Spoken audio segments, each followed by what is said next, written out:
understand my being here is an accident of fate. Isn't that true of us all? No matter where we are, no matter who we are, Providence has constructed for us a happy accident. So here we sit at this unique time, at this unique place, at this unique crest. A paradise in a maelstrom, if you will. Hi, I'm Chris Carosa, by the time you're seeing this, past president of the NSNC.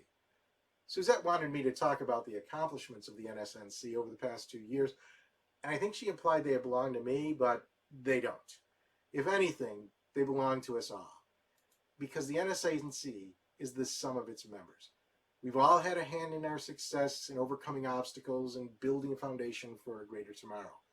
While I can name many, time permits me only to focus on a handful of those who have helped ease my happy accident. Let's begin with Dave Lieber.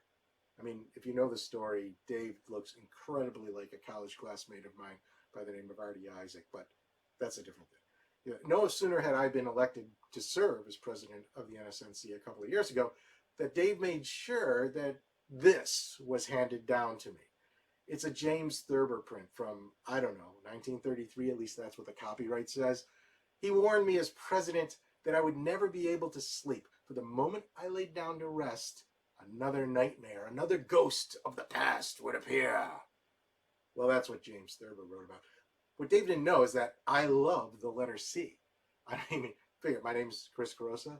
Both first and last names start with the letter C. Go figure that. What else starts with the letter C?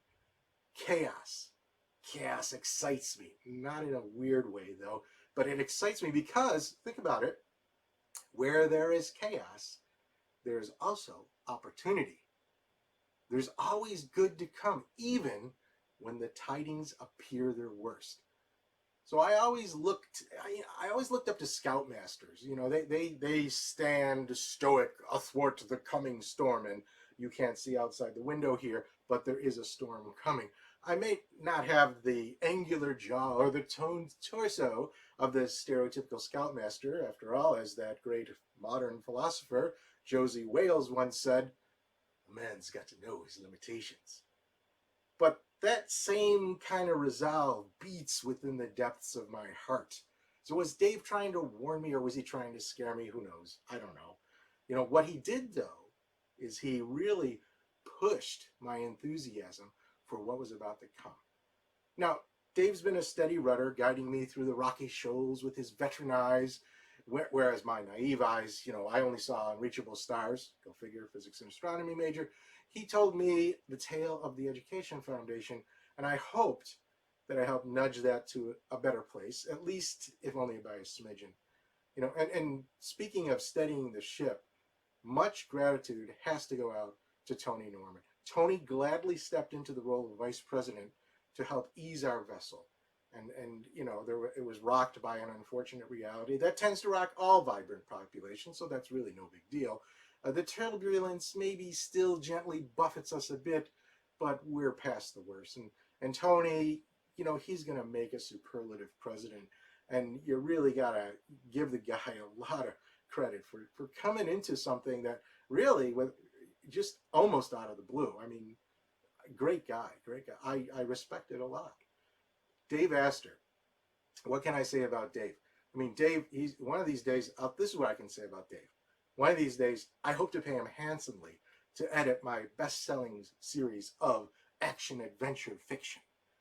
Of course, you won't know it's me who's writing it. That's what pseudonyms are for. But, it's not, that isn't what it's all about. It's the word that's all about. So the rest of the board, particularly this year's board of directors and advisors, they've all been great, and they all eagerly embraced their respective duties and the challenges that came with those duties and their positions. We all learned a lot this year. We learned a lot about each other. This was the biggest change to me that has occurred. We've forged together a team of unlimited potential, and that bodes well for the future of the NSNC. The future. That's the part that delights me the most. Of course, there would be no future without Bonnie. Bonnie Jean Velkept, the NSNC communications director, her commitment to continuing content represents the glue that binds our far-flung family as we travel to the next level. Indeed, the next level.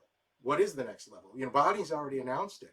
Since Lisa first passed the gavel, I had this vision of a member-engaged website percolating with multi-dimensional activity. The pieces are already being put into place. Some of you know about it, some of it's yet to be revealed, but stay tuned. You're going to be very excited. Maybe more excited than I am. Who knows? And that actually gets me to the happy of my happy accident. I wouldn't be here if it wasn't for one person. Heck, I don't think the NSNC would be here if it wasn't for this one person. In many ways, she embodies this coming change, albeit in a bittersweet way.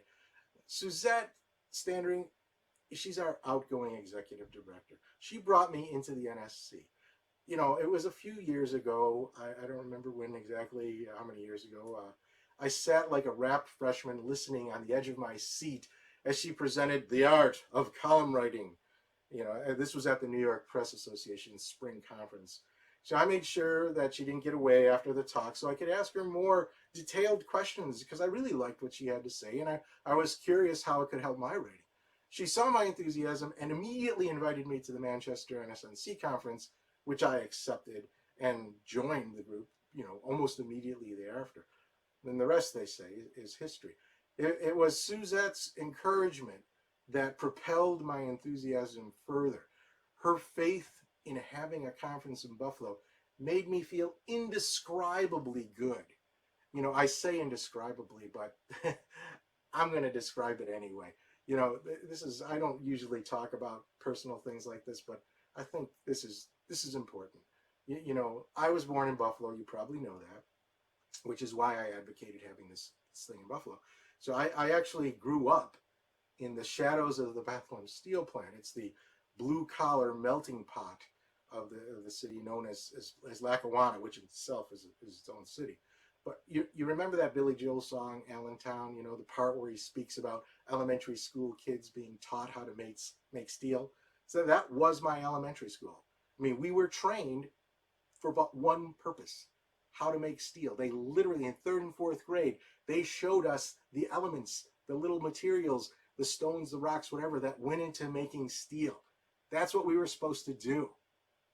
So how did that dream turn out? Well, I was the first generation of my immigrant family to not work at Bethlehem Steel.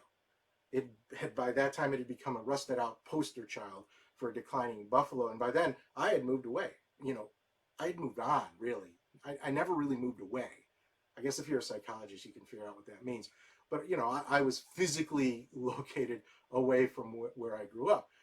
But nonetheless, I would ceaselessly defend the honor of my hometown against the prejudices of those who had not grown up in my shoes, or more importantly, my friends' shoes. Alas, that's the sad part of this happy accident. Fate has its own destiny, and often it separates you from those memories of those people who you will forever cherish. Fate took me away from my friends, then it took my friends away from me. From that moment on, I've dedicated my life to sharing the blessings of their memories with as wide an audience as I could. And that meant showing them a Buffalo that they never heard of, a Buffalo that blossoms every spring, a Buffalo that shines every summer, a Buffalo that parties every fall, but a Buffalo that huddles comfortably as one every winter. And what better group of people to help spread this word than the finest columnists from across our nation? Suzette, you never knew this about me, but you really helped me fulfill my destiny. And I'm sure you've helped others in the same way, for you certainly have done things that no one could have done for the NSNC. You've cheerfully tackled tormentors without once losing your smile.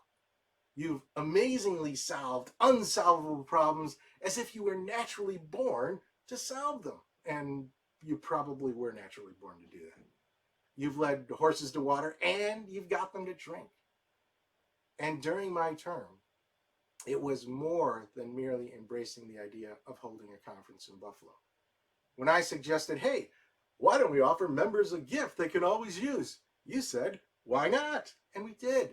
Unfortunately, with no Tulsa this year, our members missed the chance to see how this benefit works in action by the very person in charge of newspapers.com, that historical archive, which is great for getting resources on things that you want to write on. And it's a free benefit for our members. But wait, there's more. More to come, that is. At Suzette's request, the NSNC has begun to work with Zoom. We got Zoom, we started using it, and think about what that means. You can imagine more webinars, courses, and virtual experiences, especially now that Bonnie has this new web membership website coming. I mean, this is all starting to come together, and it will come together for some really great things. Here's the thing about Suzette that I will always be grateful for. Suzette sees the glass half full. This is especially true about her view of people. She always saw the best in me, and she always sees the best in all the officers and board members, as well as all the members of the NSNC. And that's a consistently, or a constant, I mean, I'm just flummoxed. I mean, it's just, this really brought out the best in her, and it brings out the best in the NSNC. And that's something that, that's an adage. If there's an adage that I'd leave you with, that's it. Think of the best, think of the upside. The glass is half full. There's a lot of opportunity. Yes, there's craziness going on all around, but where we sit right now, the opportunity abounds. You should be excited about that. I'm excited about that. And if you presume the best in others, it'll bring out the best in you. And you are the best. And don't forget that. And I won't forget that. Thank you for giving me this opportunity to serve, and forgive me for not sharing more of myself than I could have, than I wanted to. And remember this always. Tomorrow is next. I'll see you there.